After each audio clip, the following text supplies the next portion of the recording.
Today we will talk about how do you construct meaningful embeddings for autonomous vehicles. But before we even get into how we construct these embeddings, the way I have structured our time is I will first just give you an overview of what my research lab is all about, what we work on, what motivates us to work on autonomous vehicle safety to begin with, and then we will try to get into the weeds of why do we even need any kind of embedding, forget temporal embedding or not.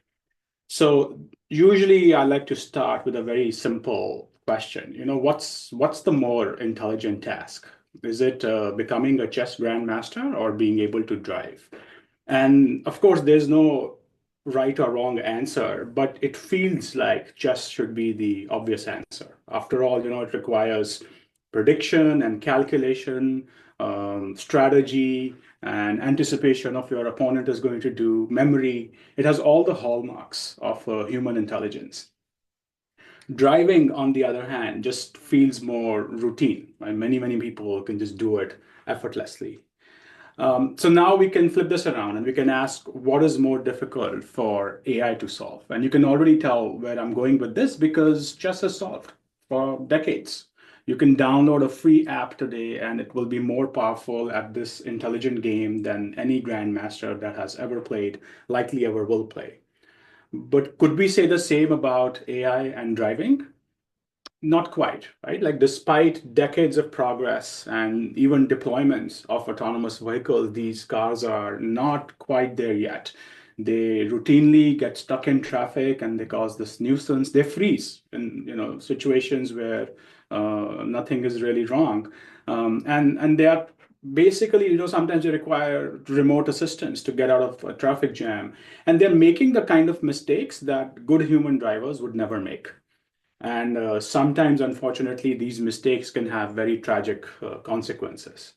On the other hand, I'm sure we've all done this at some point. We can fly into a new city that we've never driven before, and we can pick up a car. It honestly doesn't matter what car we get, what is available on the day.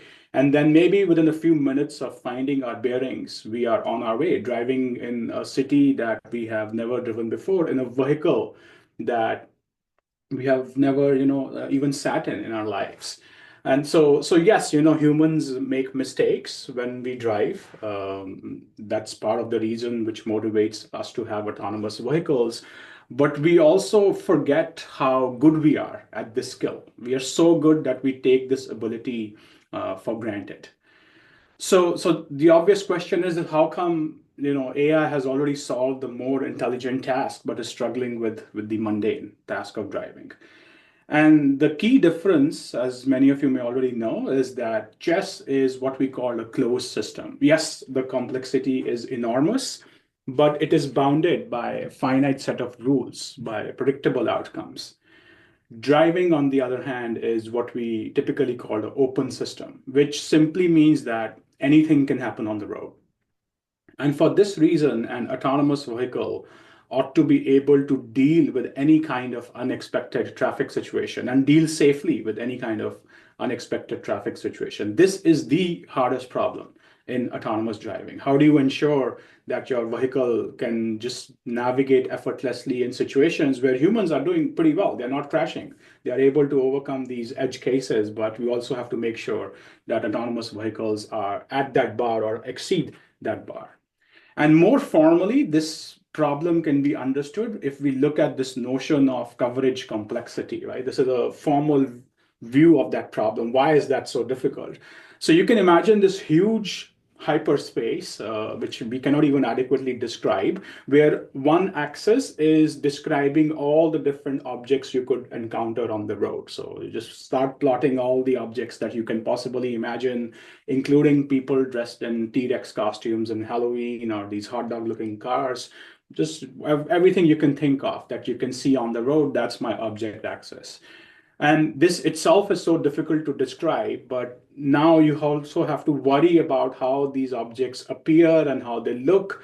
And there's another axis of the environment in which you are driving. And this is more than just the road geometry and whether or not there's a traffic light and things like that. This is also taking into account visibility? And is it raining? Is it, mist in the air? Or is the surface of the road slick or covered in snow? And so you can imagine the intersection of all possible objects and all possible environments. It's already humongous, and it's kind of getting into this problem of perception in autonomous driving. This is exactly the coverage space that perception wants to cover. And even if you were somehow able to use foundation models and whatnot to cover this space with some confidence, the third axis of this complexity space is going to increase this complexity even more, because now we have this time axis. How do these objects in this environment, they interact among each other and with the autonomous vehicle? How can you describe that along this axis? It's basically an uncountable infinite number of scenarios. We cannot encode humanly all possible interactions that an autonomous vehicle could experience on the road. And so this scene configuration or the scenarios that you experience, they are really, really difficult to capture. And this is where perception meets motion planning, because your autonomous vehicle has to plan its path in this unknown environment. And so I want you to appreciate that this is a huge coverage space that is impossible to cover, impossible to even describe. And what you are seeing in the autonomous vehicle industry today is people are operating in very, very tiny pockets of this space. Right? This is Bay Area or Phoenix, Arizona, or Austin, or some other city, because they can ensure to some degree predictability of where they are in this design domain. And that actually has a name in autonomous driving called operation design domain.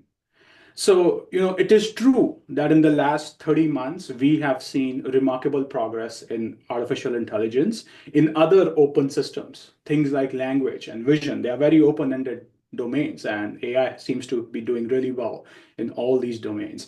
But in order to truly make this intelligence general, I postulate that we need to step out of this virtual world, step out of the matrix into the real world. And this is the challenge of physical intelligence. How can we have AI algorithms that understand the complexity and the knowledge that we have in our brains about how the physical world moves and operates? And I would even go as far as to say that you cannot solve general intelligence until you also solve physical intelligence. And autonomous driving is nothing but an ultimate test bed for physical AI, right? You have all the ingredients for physical AI. You have multiple modalities of sensors, just like humans have multiple sensing modalities. You have real world interactions. You have real time constraints. You need all these intelligent tasks of reasoning and prediction.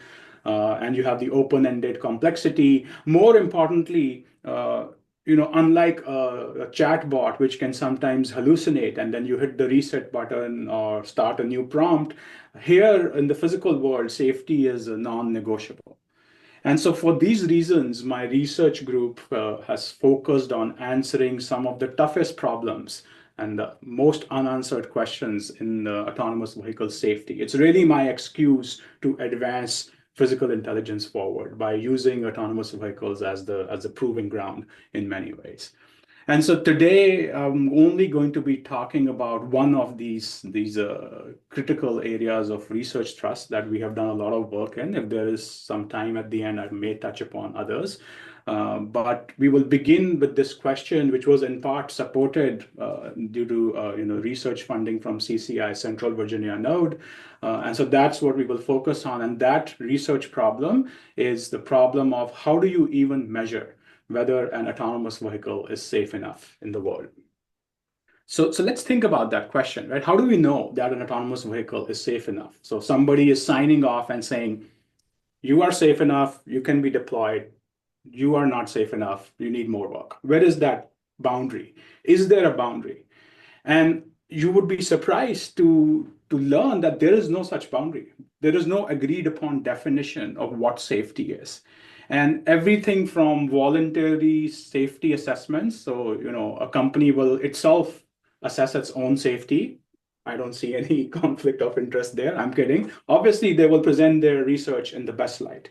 Right? This voluntary self-assessment is not going to be the gold standard. And so you have these metrics like total miles driven, or how often does the human intervene, or lately we have also seen how many crashes because there's been a lot of deployment, how many insurance claims. They can keep coming up with these metrics, but it's never going to be an objective measure of safety. This is some high level aggregate heuristic which allows them to claim that the technology is progressing.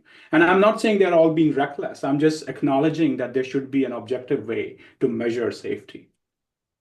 So how do we answer this question, right? So we go back to our coverage scenario, and I postulate, or the hypothesis that we are working with is the following. Let's say you have two autonomous vehicles. We have a vehicle A and your vehicle B. The question we want to really answer at a fundamental level is A more safe than B? Right? This kind of a comparative measurement of safety will allow us to tag safe behaviors. But how do you do this? Right? This is not an easy question to answer because we don't agree on what safety is. So what we postulate here is that in order to answer this question, you first need to observe both A and B in a similar traffic scenario. Otherwise, this question itself makes no sense.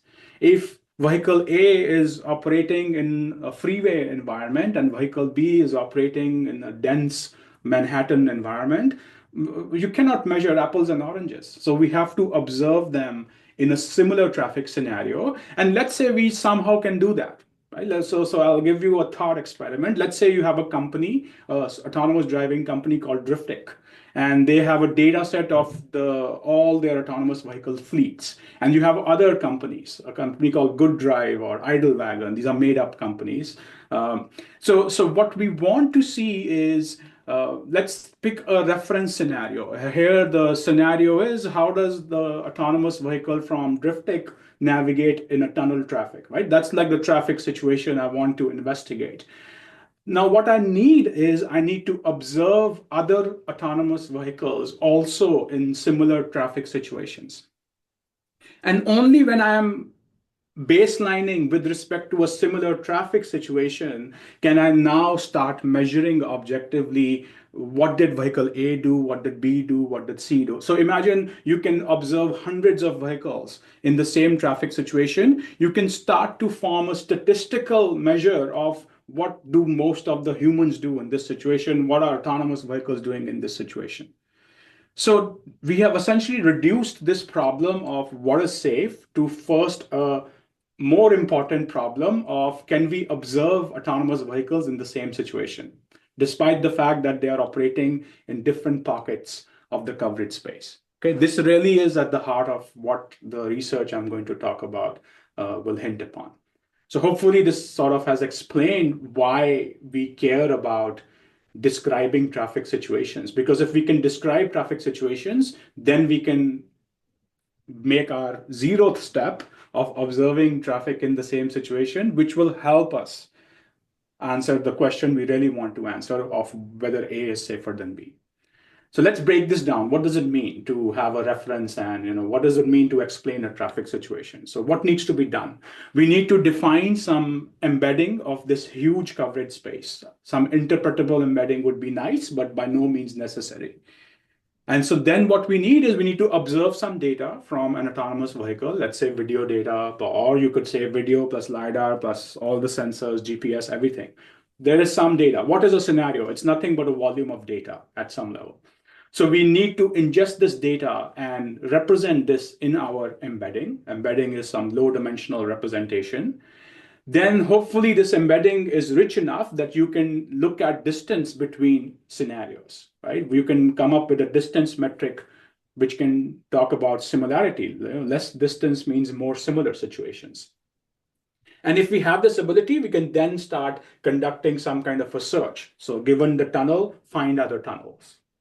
So this is what needs to be done in order to solve this problem. And this exact progression has been the focal point of this one research that my group has conducted for the past 4 or 5 years. We're still not there. I'll be upfront with you, but I want to share in the remainder of my time some of the ideas that we have approach this problem with. And more than anything, I want to share how difficult this problem is, right? So this is the reason why I like to really describe and get into the weeds of these technical problems, in the hope that some good ideas could emerge when you watch this video. Okay, so let me kind of dial the clock back and share how did we start off with this problem. And so we really wanted to create what I am calling scenario to vector. Just like if you're familiar with natural language, you have things like word to vector or sentence to vector. This really revolutionized all of natural language. But because you could create a mathematical vector embedding of these high dimensional languages. And this is, in some sense, the basis of everything we have seen with large language models. And to date, this is where it started for them. So could we not describe some scenario to vector, some vector embedding for traffic situations, for traffic scenarios? So what does that even mean? This is where we started. This was our goal. Like, the goal is ultimately to be able to compare two traffic situations. But to begin from some point, you shouldn't begin from the most complex problem. You simplify and take the first baby step. Let's look at video data as the description of the scenario, right? So this is dash cam data from vehicles. And the question is, could we describe what is happening on the left-hand side in some vector format, and then compare it to what is happening on the right-hand side and come up with a measure of how similar are these two situations? So what we knew at the time was we don't want to worry too much about pixel similarity. Like, two traffic situations are not the same just because they are both happening in daylight or in the afternoon or at the same time of the day. A traffic situation is really about the geometry of what is happening, what are the other agents doing around you. And so there is this spatio-temporal aspect of traffic, which is really what makes it similar, rather than just the pixel level similarity. Just because the visual scene looks similar is not adequate enough to claim that this is the same situation. Right? The same traffic situation could arise when there are trees on the side of the road versus you are in a street in Boston. So we knew that we don't want just video similarity, is not what we are doing. We want to extract some high level description of the content of this traffic. And so how do you do that? At the time, our idea was, let's come up with what this language looks like. What is this description that will allow us to compare situations? And so a scenario description language is nothing but like a human-defined schema for describing traffic. And our intention was not to replace or propose a new schema. There are other people have already done this. So we are kind of building on the shoulders of giants. So there are things like Open Scenario or Scenic, if you're familiar with that, which have also given this a shot of how do you describe some schema to compose traffic situations. So we are just inspired from that, but we had to start somewhere. And in this case, the simplest scenario description is one where you have three elements. You have actors. Actors are who is acting in the situation, which are the other agents. Is it just you by yourself, or is there traffic? What kind of traffic? All of that, whatever is moving around you is an actor. Okay. Then you can think of what are the actions associated with each of the actor, not just like high level action, but what is each actor actually doing in this volume of time, which is a traffic situation. Are they walking? Are they turning? Are they speeding up? Are they slowing down? So you can come up with some sensible list of how vehicles move or how pedestrians and cyclists move. And finally, you have to capture what is the scene of the situation, right? What is the road condition? What are these traffic signs, lane markings, things like that? Because they also influence how you act. And ultimately, if you want to compare situations, you have to be aware of the context in which they were occurring, and that is captured by the scene information. So here's the example. Let's look at an example. You have some video. In this video, obviously, you are there by yourself as the observer. You see some cars ahead of you. So at a very primitive level, nothing deep, you could say that the actors are myself and these parked cars ahead of me. The scene is that I'm at an intersection. Okay, this is like a very high level interpretation of what this video is going to look like. And when we play this video, we see that the car is turning left, and then it's moving. So you could say, well, the actions performed by the ego was that it was turning. But you also then say, well, it's not just a turn, it also moves forward. So there's two actions. You can turn and you go forward. But then you can start, going into the rabbit hole, and you will be like, no, no, no, I have to be specific. It's a left turn. And forward here really means you are maintaining your speed. You're not necessarily accelerating. And I can be even more descriptive. I could say, well, it's a pretty sharp turn. It's an aggressive left turn, so it's not like a merge. It's a sharp turn. And maintaining speed means that you are maintaining a speed, but the speed you are maintaining is pretty slow. So you can see I can keep refining this description to some level of craziness that I want, and this naturally leads us to describing different layers or a hierarchy of a scenario description. So at the most left side of this hierarchy is the abstract level description. Things are turning, or they are going straight. Are they accelerating? Are they maintaining speed? Are they decelerating? And you can see that you can decompose many of them into finer maneuvers, and ultimately to the lowest level action of, what does it even mean to make a left turn? Is it a gradual turn, a medium turn, aggressive turn?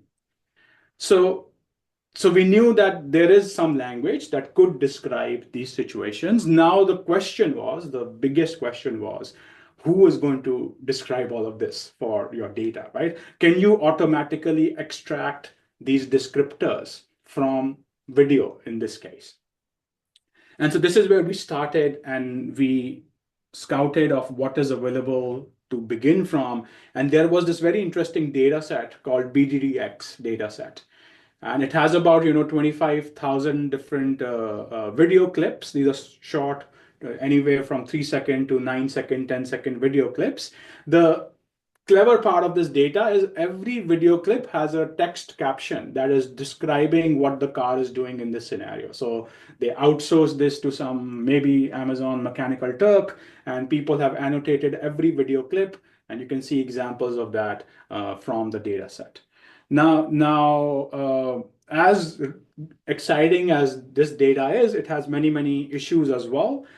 First of all, there's no uniformity. Different clips can be different the different duration. So when you are training some machinery, you don't know what the size of the input will be.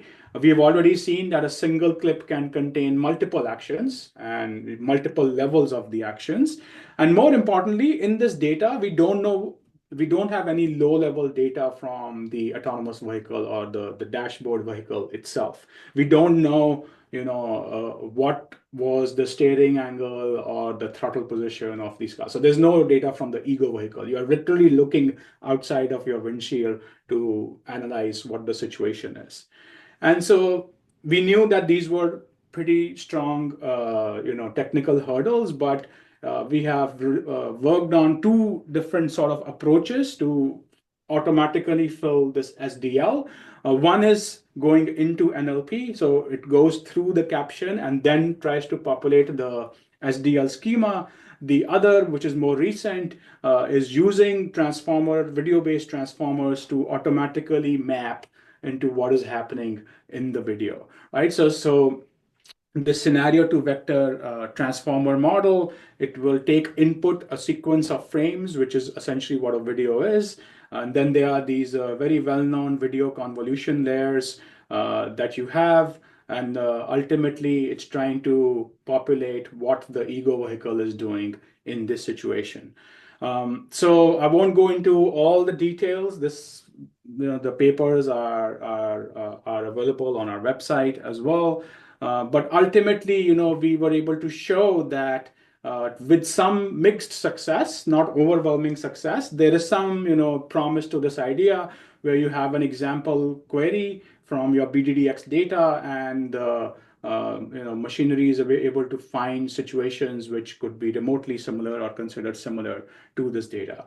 And I just also want to emphasize that there is also a layer of this problem where we are basically, we also have to not just come up with the SDL schema, we also have to measure the distance between them. And so in our work, we have used some ideas from, one-hot encoding and versions of one-hot encoding distances, which map very well to this problem.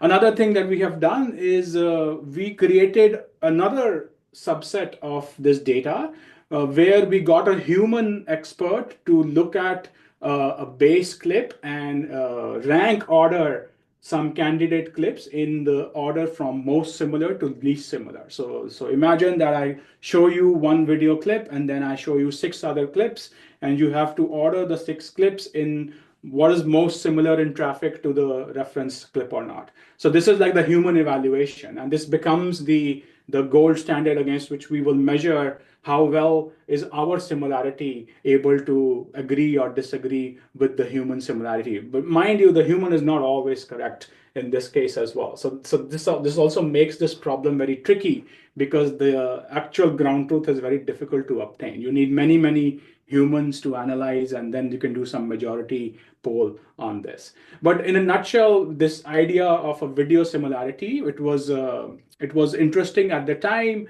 Our proposed method also outperforms other off-the-shelf video transformer methods, because we kind of tune it and we bake some domain knowledge into this scenario to vector rather than just any kind of video similarity.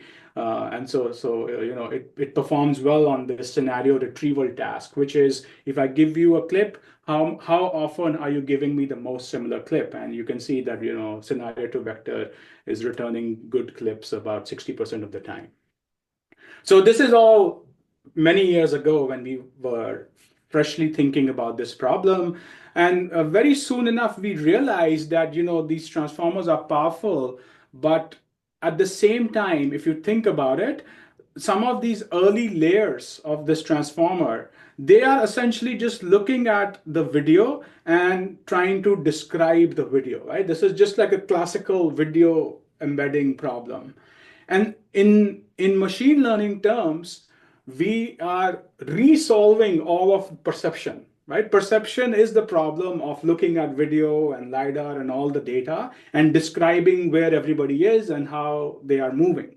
But we are not using the fact that these cars are already doing perception, and we are wasting our learning capacity of the network in resolving perception. This was the insight at the time. And so this motivated us to not focus on perception, but rather go into looking at what is the input to the planner. Why can't we study similarity in the space of just the vector space of what the planner uses as the input? So what does that mean? I'll show you an example. So here you can see that an autonomous vehicle will look at all the video and all the sensors that it has at its disposal, but it will translate or describe all of the scene into this internal representation of where everybody is. What does the geometry look like? Right? The vehicle is already doing this. In fact, I would say that this internal representation is what matters at the end of the day to influence the action that the vehicle takes. And so this insight allowed us to move away from perception and study a different data set that you may have also heard of. That's called the Waymo motion data set, or the Waymo open data set.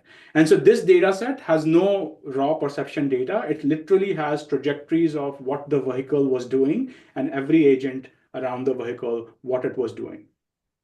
And so now we can revisit the same question of, is one data set Waymo dataset sample similar to another Waymo dataset sample, right? So we are revisiting the same thing, but no longer in perception space, but in planner space.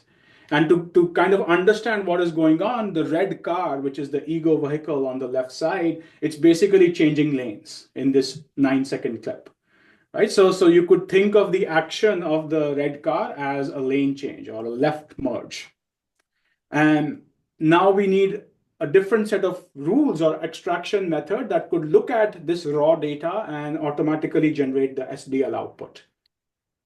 And so what actually is made available is the low-level information from every vehicle. We know that what is the steering rate of the vehicle, is it accelerating or not, and how fast is it moving. And the question now is, with this low-level trajectory information, can you automatically describe or extract what the vehicle was doing in this interpretable SDL language that we can then go and run similarity on? So it's a different flavor of the same problem, and this problem is what the CCI research funds have supported. And so far we've tried one method which is under review. We've gotten a paper out of it, and I will share very quickly what that method is. It's a little bit technical, but I will try to just describe the high-level idea. And then I will close by sharing my latest thinking about this problem, because like I said in the very beginning, we're still not quite there yet in terms of fully solving this problem. So we have these low level. This is the paper, by the way. It's currently under review, and as soon as we have a decision, I'm going to upload this to the CCI servers as well. So we have this pipeline to automatically extract description from these trajectories. And the easiest thing that you could think of is exactly where we began. We want to create some rules, some fixed set of thresholds that if you analyze the steering rate of the car, if you analyze the acceleration profile of every car, you can basically say, oh, okay, in this region, the car was decelerating, then it was, barely accelerating because the acceleration is in the neighborhood of zero, and above some threshold, we consider that you are really accelerating. Right? So you could, in principle, define these set of exhaustive rules that will each correspond to what the vehicle is doing. The obvious question now is, who is giving you these magic thresholds? Because there seems to be like this is a complete heuristic. Why would it even work? Because these thresholds are being proposed by a grad student. So the key idea is not so much about where the thresholds come from. I will explain in a second where they come from. But the key insight is that at the end of the day, every vehicle is moving. And if we want to capture the motion, the spatio-temporal motion of every vehicle, you could think of it in terms of lateral motion and longitudinal motion. This is a very well-known categorization of vehicle dynamics. And it kind of ties into the other work I also do, which goes deep into vehicle dynamics. But we can think of lateral motion and longitudinal motion. So we will feed in the raw trajectory from the Waymo data set for every vehicle, and it will pass through a lateral automaton and a longitudinal automaton, and it will give me a low-level description for every frame of this data set. What was the vehicle doing? Was it decelerating, maintaining speed, or speeding up? Or was it going straight, or turning left, or turning right? So there's only these finite possibilities when you get down to the basic motion of every vehicle. So if you had the thresholds, you could imagine this pipeline, which is called trajectory to action pipeline, because we want to extract actions from raw trajectory inputs. And this pipeline will feed the raw trajectory into these automatons, which are deterministic. And you can then compose low-level behaviors into high-level trends. So you can go from like all kind of left turns are basically just left turns. So you are building your abstraction of the scenario description language. And so the final question is, how do you pick these thresholds? The answer is we learn these thresholds from the data itself. So there is no kind of human bias or heuristic which is needed. And in a nutshell, let me spend maybe a minute describing what the intuition is.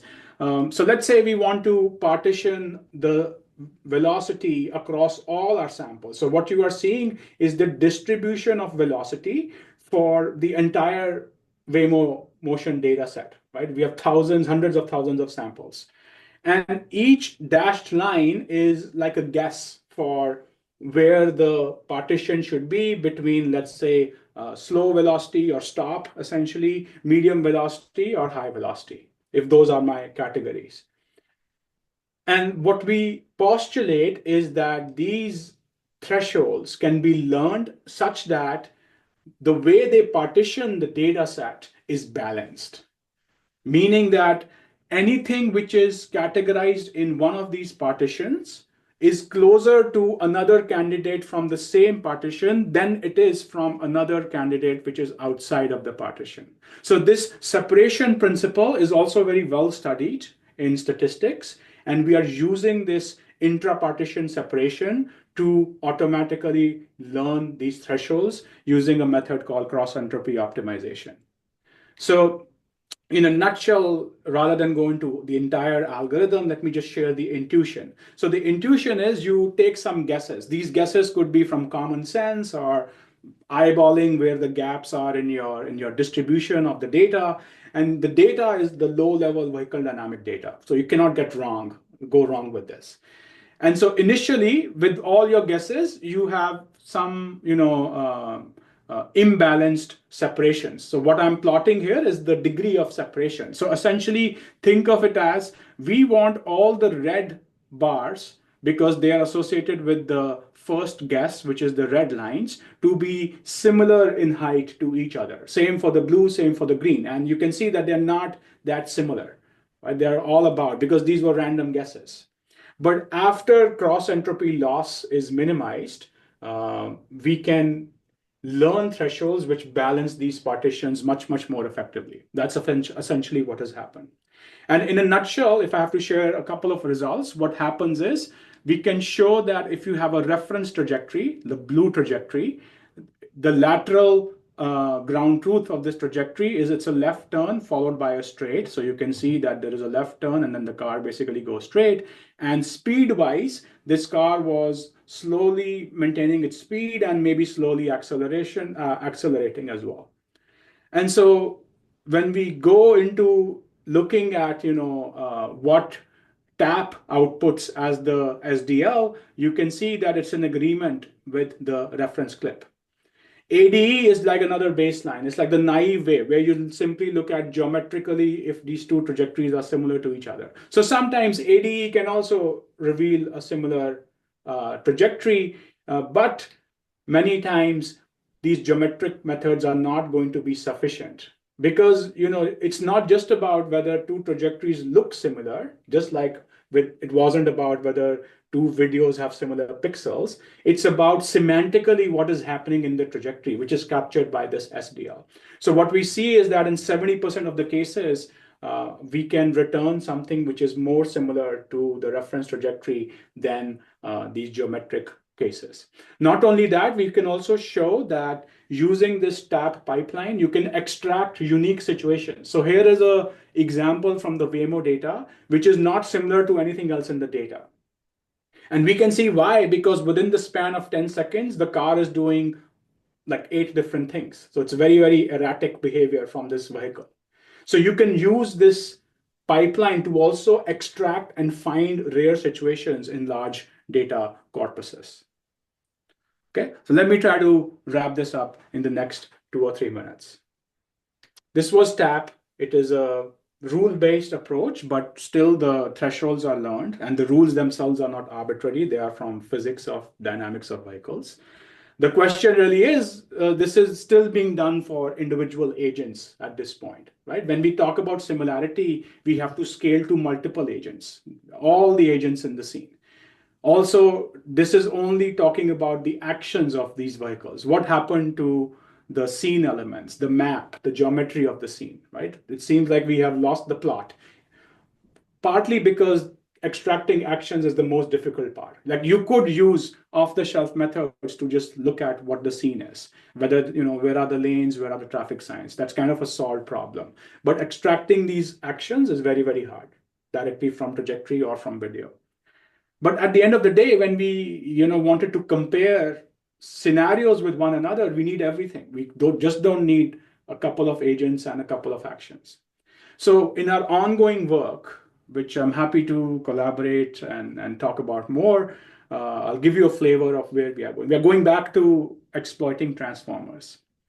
The issue is that in the Waymo data, there is no ground truth of what the vehicle did. It only gives you the low-level trajectory information. There's no ground truth describing that this was the scenario. So you still have to extract it. So we are really interested in exploiting self-supervised models. where you can encode trajectory, road, and other elements directly into a transformer.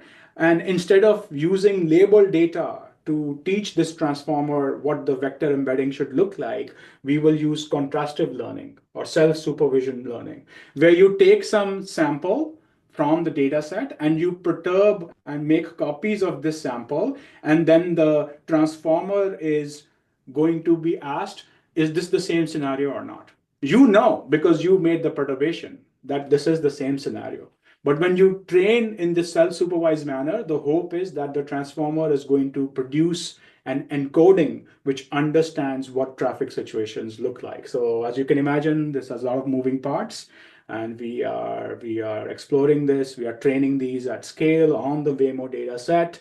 We are looking at all different types of augmentations that you could make. You have the ground truth trajectory. Just because the exact position is a little bit noisy doesn't mean it's a different traffic scenario. Similarly, you could omit one node in this graph of the trajectory of an agent, and that doesn't change the ground truth of the traffic scenario. Or you could truncate a trajectory. You can remove some nodes, or you could pick a random subset and say, is this part belonging in this bigger subset or not? So there are all these meaningful contrastive signals. And you also can do many, many clever things where in the Waymo data set, there is something called causal agent label. And what that means is that the vehicles which are in blue, which are around the red vehicle, they are the ones which influence the actions of the autonomous vehicle the most. They are the most causal to the actions of the autonomous vehicle. So we will first focus on similarity with respect to just causal agents before we can scale it